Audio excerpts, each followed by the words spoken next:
You're listening to Kim Hunt, the new executive director of Affinity Community Services. This is 88.7 WLUW, Chicago Sound Alliance's live from the Heartland. And now that I look outside, thanks to Katy, outside is bustling, and it's warm and lovely. So your organization caters to youth, and you're starting this Youth Leadership Institute, youth just like Angelica Johnson. What is the biggest advantage of working with youth as opposed to, the broader community as a whole? Well, I should point out that our work is primarily with the broader community. We've always had some youth work that we've done. It hasn't been consistent, and it hasn't been formalized. Well, what's the advantage of, formalizing it now? Is it to get the leaders of the future? Do you think that there aren't, leaders right now?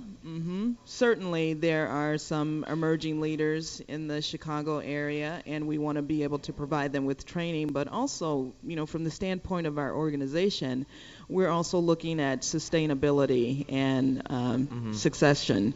We had our former board president was board president for 12 wonderful years, did a fabulous job of getting the organization where it is today.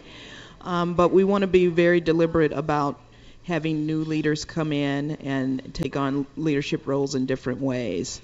And we just think that it's important to have a deep level of leadership, a bench, if you will, in the community, so that as folks who have been at this for a long time want to step down, there are others who can come up and take their place. Kim, do you think that there's a disconnect from the folks who, have been there a long time, want to step down, and maybe the youth of today, not just the youth, but the youth of this movement and LGBTQ? That's a great question. I don't know if there's necessarily a disconnect, but there aren't a lot of opportunities for folks who have been in the movement for a while and younger individuals to come together and really have dialogue and exchange ideas. Well, I asked that question because I read this thing yesterday in New York magazine while I was procrastinating at work, and basically it was this guy's theory, and he was a 45-year-old gay man who had just participated in this protest against Prop 8, the big one that happened. And he was saying that there's this resentment and I don't know if it's just the male side of things where there's lots of resentment usually. But he was saying that there's this resentment among older gay men who had to go through, coming out as well as AIDS, both people who saw it coming on, and then people who suffered the consequences of that, and then people who knew people who unfortunately passed, and they look back on it. He said like they were World War II veterans. Wow. And then as opposed to young people who grew up in a certainly more open environment and didn't have to deal with that AIDS crisis and so isolation as before. And so the disconnect is between older people who say, you're naive, and younger people who say, well, you're just angry. Do you see that among Chicago's young women? Well, I think that, some of that is certainly true. There are generational differences, and there are individuals who have really worked hard in whatever movements that they've chosen to dedicate their time to, and may have the perception that young people don't understand that work or appreciate that work.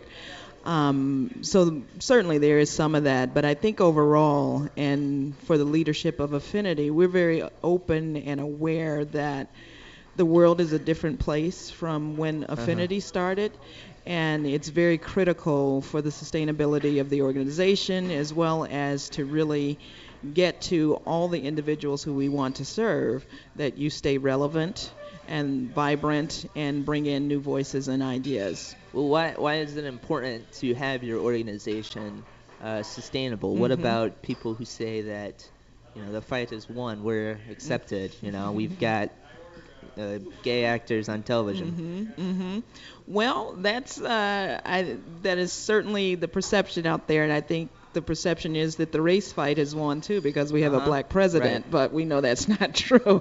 There are still places in Chicago where the LGBT community is not welcome or individuals are not welcome. We know of incidents on the south side of Chicago where young gay men have been beaten because of who they are and how they express themselves. So the fight definitely isn't over, and there has to be organizations in different parts of the city that have the capacity to address these issues and others, because to have individuals try to fight the fight alone is just not an efficient way to get things done and not the most impactful way to do it. How do you communicate that to the youth who haven't experienced that sort of isolation or lost someone to a terrible disease or known someone who was at Stonewall or something like that?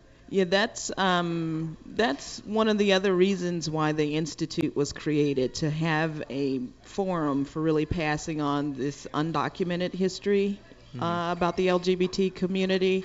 There are certainly, newspaper stories from time to time about the community and different events, milestones in the history of the movement, if you will. But there's a lot of unwritten stuff as well, particularly when it comes to different segments of the community in Chicago and other places. So the Institute will give us a way not only for them to talk about the people who have unfortunately died for one reason or another, but to also meet the people who are still alive and have been active for a number of years in different ways. And these young women will actually be paired with mentors who have been at it for a while. Oh, well, good. Kim, you mentioned segments of Chicago, and I don't know if any of our listeners saw that great story in the Red Eye a couple of days ago, but the exact title is eluding me, but it's something along the lines of there's more to pride than Boys Town or something along the lines of that. And the article focused on gay pride, particularly in South Chicago, and just kind of alluded to the fact that Boys Town isn't where it's only at. Why do you think there's that idea in the first place? And if it's more than an idea and a reality, why is that the case? Well,